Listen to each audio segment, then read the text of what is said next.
Hello, welcome back to my channel. और आज मैं जो वीडियो लेकर आई हूँ वो है कि अगर आप प्रेग्नेंट हैं तो प्रेगनेंसी में आपका थायराइड कितना होना चाहिए और कितना नहीं होना चाहिए।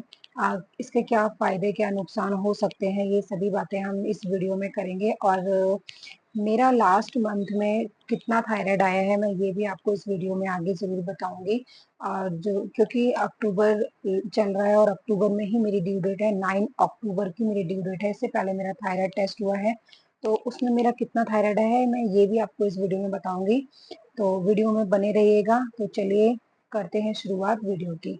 तो जैसे कि मैं वीडियो में बता रही थी आपको थायराइड के बारे में। बेसिकली थायराइड होता क्या है, हमारे गले में एक ये थायरॉक्सिन ग्लैंड होता है जो कि थायरॉक्सिन हार्मोन्स को प्रोड्यूस करता है।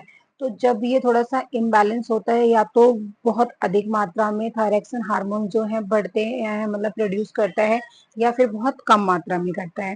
तो यहाँ पर मैं बताऊं, थायराइड आपका दो प्रकार का होता है। एक तो होता है हाइपोथायराइडिज्म जिसमें आपका वेट गेन होता है, और सेकंड होता है हाइपर थायराइडिज्म जिसमें आपका वेट अत्यधिक मात्रा में कम होने लग जाता है। आपको पता कैसे चलेगा कि आपको थायराइड हो रखा है? आपको थायराइड हुआ है, आप थोड़े कुछ सिम्टम्स हैं जो मेरे एक्सपीरियंस से मैं आपको बताती हूँ।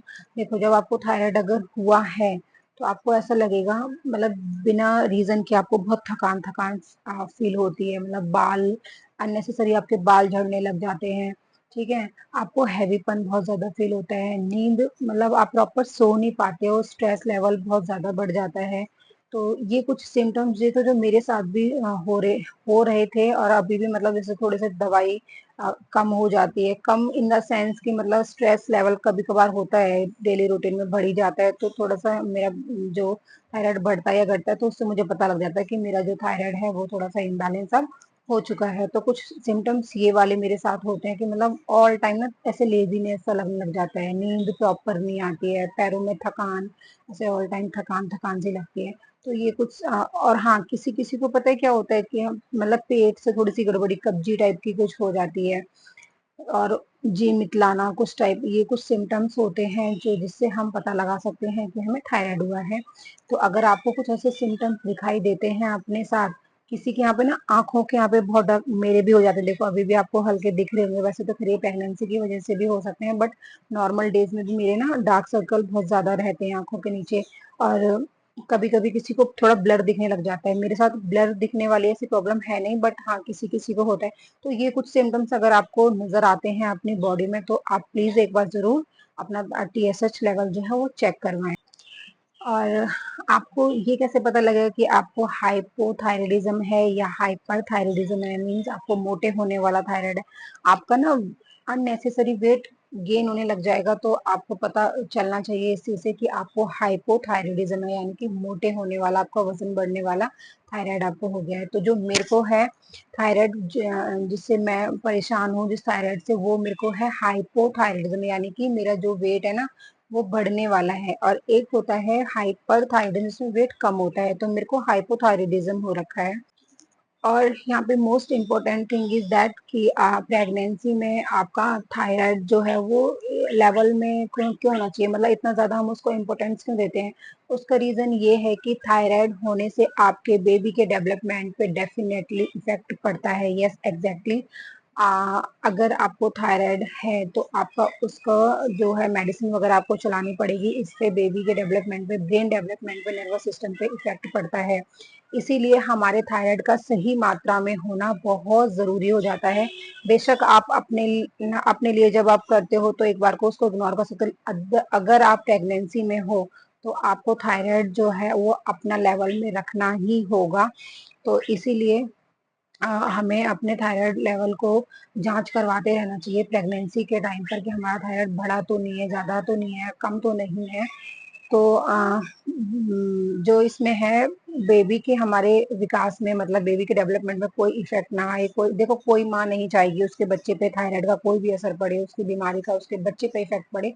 तो इसलिए ये टेस्ट करवाना हमें बहुत ज्यादा जरूरी हो जाता है। नेक्स्ट स्टेज में आपको ये भी बताना चाहूंगी कि प्रेगनेंसी में हमारा जो थायराइड का लेवल है वो कितना होना चाहिए।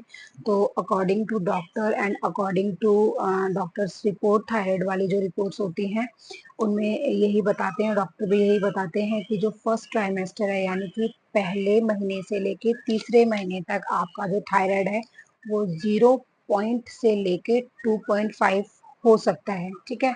तो ये नॉर्मल में आता है।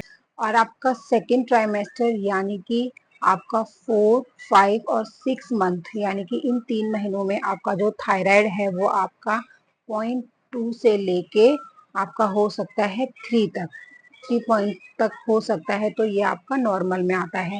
और थर्ड में आपका आता है थर्ड ट्राइमेस्टर यानी कि 7, 8 और 9 मंथ में आपका 0.3 से लेके 3 पॉइंट तक हो सकता है, तो ये नॉर्मल कैटेगरी में आता है आपका। तो यहाँ पर मैंने बता दिया आपको कि आपका जो नॉर्मल थायराइड है वो कितना लेवल होना चाहिए आपके प्रेगनेंसी में। अब मैं यहाँ पर करूंगी अपनी बात, जो मेरा एक्सपीरियंस रहा है और मेरा लास्ट मंथ चल रहा है, यहाँ पर अक्टूबर है और अक्टूबर 2024, यस। और 9 अक्टूबर की मेरी ड्यू डेट दे रखी है, तो उससे पहले मेरा थायराइड टेस्ट हो गया है, जो कि मैं आपको अपनी रिपोर्ट दिखाती हूँ। विदाउट एक्सपीरियंस और विदाउट प्रूफ तो मैं कोई बात ऐसे करना पसंद भी नहीं करूंगी, हवा में कोई बात नहीं करूंगी। मेरा थायराइड कितना आया है लास्ट मंथ में, मैं वो आपको शो करती हूँ। ये देखो, ये है मेरी इसी मंथ की रिपोर्ट। आपको शायद ऐसे क्लियर नहीं होगा, मैं दिखाती हूँ आपको, एक सेकेंड। तो देखो, ये है मेरी रिपोर्ट और ये रहा 11 सितंबर को मैंने टेस्ट करवाया था उसमें।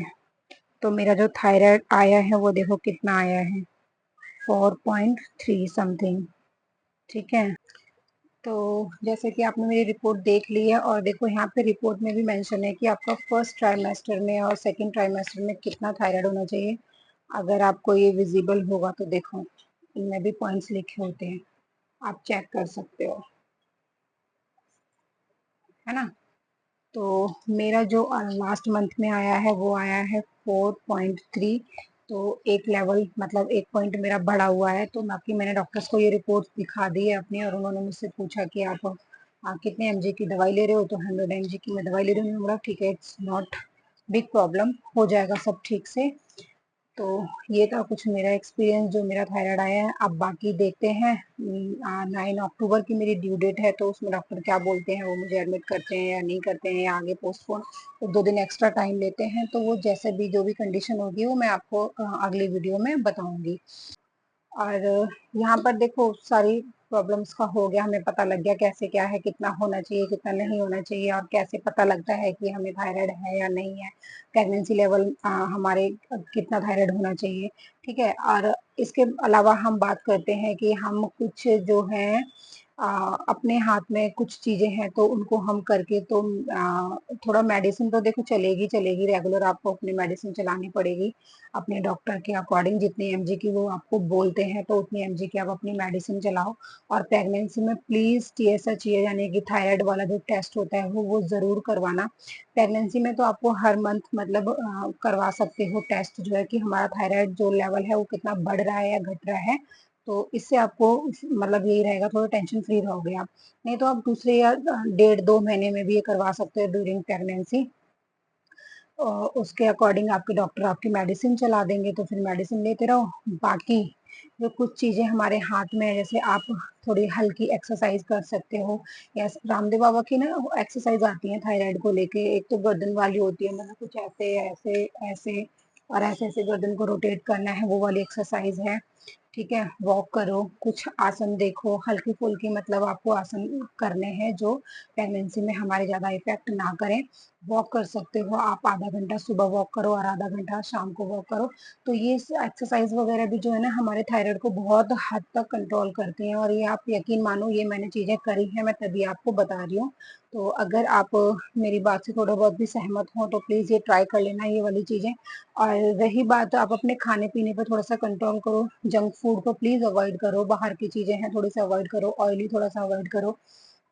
ज्यादा से ज्यादा जो है आप हरी सब्जियां, फल, फाइबर वाली चीजें खाओ, ठीक है। और जो ये सोया प्रोडक्ट होते हैं ना, सोयाबीन वगैरह हो गई, ये सब चीजें आपको थोड़ी सी अवॉइड करनी है, जैसे पत्ता गोभी हो गई, सोयाबीन हो गई। और सोयाबीन से कोई भी चीज बनी, जैसे चाप वगैरह हो गए, हम बाहर का थोड़ा सा करता है, होता है, मुझे पता है, बीइंग अ ह्यूमन तो थोड़ा बहुत मन कर जाता है। तो ये चाप वगैरह वाली चीजें हैं, तो थोड़ी सी प्रेगनेंसी तक थोड़ा सा अवॉइड करो, उसके बाद आप खाते पीते रहना, कोई दिक्कत नहीं है। बस हम सब यही चाहते हैं कि हमारे बच्चे पे कोई इस चीज का ना पड़े, है ना। तो बस ये कुछ थी मेरी मेरा एक्सपीरियंस था जो मैं आपके साथ शेयर कर रही थी। मैंने सोचा कि चलो अपना लास्ट मंथ का भी एक्सपीरियंस मैं आप लोगों को बता दूं। उसके बाद जो अगली वीडियो आएगी मेरी वो शायद मैं डिलीवरी के बाद ही शूट करूंगी। 9 अक्टूबर की मेरी ड्यू डेट है।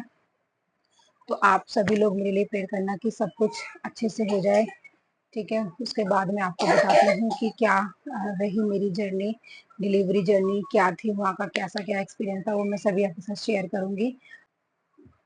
और जो मेरी पहली वीडियो है कि मैंने कैसे कंसीव किया था थायराइड में, तो वो भी आप देख सकते हैं। अगर उससे आपको कोई हेल्प मिल सके तो ये, अगर 1% भी किसी को हेल्प मिलती है, किसी को वीडियो पसंद आती है, वो किसी के लिए हेल्पफुल होती है, तो मेरा जो वीडियो बनाने का एक पर्पस है, आप लोगों से जुड़ने का एक पर्पस है, तो वो मेरा कहीं ना कहीं सफल होगा। मैं इस चीज़ को मानती हूँ।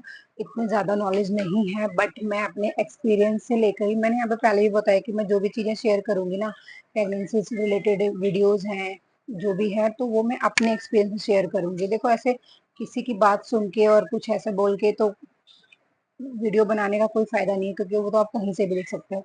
पर जो मेरा एक्सपीरियंस है वो मैं आपके साथ शेयर करूंगी। हो सकता है आप मेरे जैसे कितनी बहनें सरवाइव कर रही होंगी इस चीज से, थायराइड से, कंसीव ना कर पाने से, तो ये किसी न किसी को अगर 1% भी ये सफल हो गई वीडियो, किसी के लिए फायदेमंद हो गई, तो बस वीडियो बनाना जो मेरा है वो सफल हो जाएगा। तो बस यही चीज़ थी जो मुझे आपसे शेयर करनी थी। तो और थोड़ा सा बस यही है, अपने माइंड को थोड़ा सा स्ट्रेस फ्री रखो, जितना हो सके स्ट्रेस फ्री रखो। बस बी पॉजिटिव, ठीक है, सब अच्छा होगा। और थोड़ा सा अपने ऊपर काम करो, यानी कि अपनी बॉडी पे काम करो, हल्के फुल्की एक्सरसाइज करो, थोड़ा ऊपर वाले पे भरोसा रखो, सब चीज़ें ठीक होगी, स्मूथली चलेंगी। तो आशा करती हूँ ये वीडियो आपके लिए हेल्पफुल रहेगी और आपको वीडियो पसंद आएगी। तो please like share and subscribe. जो हमारी छोटी सी फैमिली है उस फैमिली को बढ़ाने के लिए मुझे आप सबका बहुत बहुत बहुत ज़्यादा सपोर्ट चाहिए, तभी मुझे भी अच्छा लगेगा आगे आपके लिए वीडियो बनाना। तो वीडियो को करते हैं यहीं पर एंड और मिलते हैं नेक्स्ट वीडियो में, जो कि होगी मेरी डिलीवरी के बाद। मैं उसके बाद ही शूट कर पाऊंगी। तो मिलेंगे हम नेक्स्ट वीडियो में, तब तक आप लोग अपना ध्यान रखना और हंसते खेलते रहना। Thanks for watching.